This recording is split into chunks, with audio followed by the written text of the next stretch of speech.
Almost every young person from South Sudan has the same story. They were either born a refugee or had to flee at a very young age to a neighboring country to seek refuge. My story is not any different. I was born in Kakuma refugee camp in Kenya, where my parents, my grandparents, and my extended family were seeking refuge at the time. I was lucky enough that I could leave the camp and seek education outside in the city in Kenya, something that not every other child who was seeking refuge was lucky enough to get. But the worst part is I knew nothing about South Sudan except what I heard, the war stories, the horror that most of my family experienced during their time. I witnessed the signing of the Comprehensive Peace Agreement in 2005 on TV. I witnessed the death of Dr. John Garang, the leader of the Sudan People Liberation Movement online.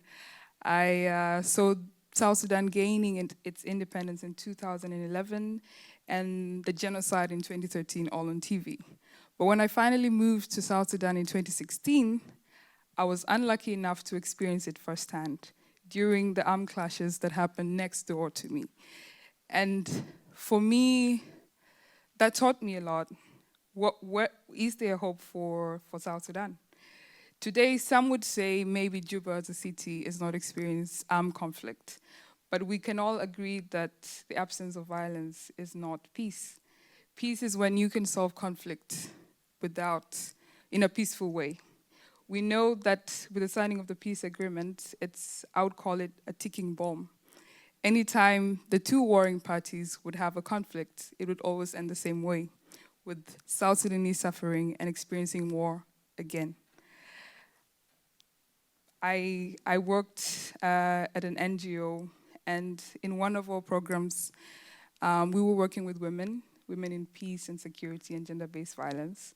And our program was developed to train women on their basic rights, their legal frameworks that support them against harmful traditional practices that happen against women in the communities. And this woman, I guess, tired of hearing how much rights she has, stands up and says, I know my rights. I know I deserve to not experience violence. I know I deserve to live a better life. And I believe in this belief system that women do have rights against violence. But how then do I leave a family with my children when I cannot support myself economically?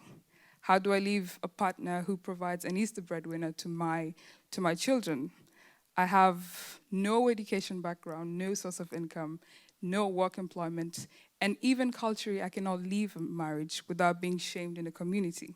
And we had to change our strategies because how then do we empower victims of gender-based violence without ensuring that they can have a support system that allows them to leave such abusive relationships, that allows them to leave communities that do not allow them to stay away from violence.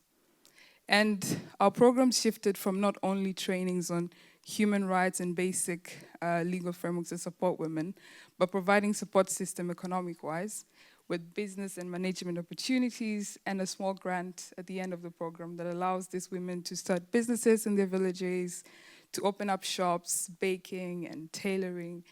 And we'd noticed a shift at how these women were taken back into the community. Now that they were breadwinners and supported their families economically, they had a voice. They had a voice to speak against conflict.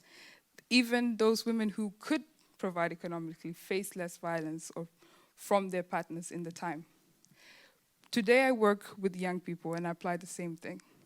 The reality of young people in South Sudan is high rates of unemployment, inaccessibility to healthcare, education, crime rates on the rise, and even traditions that were non-violent at the time are now becoming more and more violent. Cattle raiding leading to so many deaths at the time. We look at young people and peace-building initiatives that lack economic stability, that lack economic forms of independence to be unsustainable. Because peace and economic stability are one-on-one. They're interconnected. If you lose one, you lose the other. And today I stand here not with all the answers, but to speak about my reality. I think the speakers mentioned how much resources South Sudan has. We not only have 70% of its population below age of 35, we have the growing River Nile where fish die of old age. We have gold and minerals, aluminium and iron.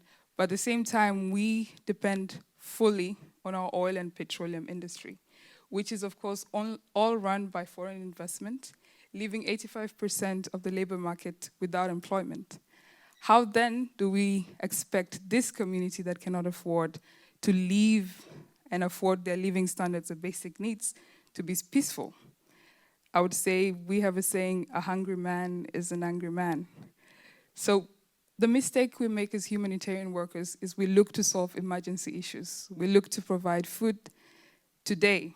But in the Bible we say, providing a seed is better than a fruit. And today, when we develop programs on humanitarian assistance towards South Sudanese are not asking for solutions for today. South Sudanese are asking for solutions that are sustainable, that they can wake up tomorrow and know where their next meal is coming from. Programs that enable them to stand on their own ground, because to be honest, South Sudanese are tired of the violence. We've been through too much wars, we've lost too many things. And the normal South Sudanese will not fight another war, except the war that allows them, or they think allows them to feed themselves. Crime rates and violence against women all fall under the economic instability that each and every one of us face. So today, when developing a program for South Sudan, it's not only on peace building and conflict resolution, but on ensuring that economic stability and the next South Sudanese knows where the next meal is coming from, where the child is going to get an education or healthcare, and if at all they can be peaceful by themselves, because I believe the peace of mind is the peace of heart, or is it the other way around? And I feel like I felt a huge responsibility to stand up here and speak such a broad topic. But if I had a message to say is, we want to stand on our own. We do not want to depend on humanitarian aid all the time, as we have for all the years we've had independence until now. So my message for today is on SDG 16, Sustainable Development Goal 16, on peace, justice, and stronger institutions. Peace and sustainable peace efforts are not possible without coupling efforts towards reconciliation, repatriations, and justice with economic stability through systems that are developed with us.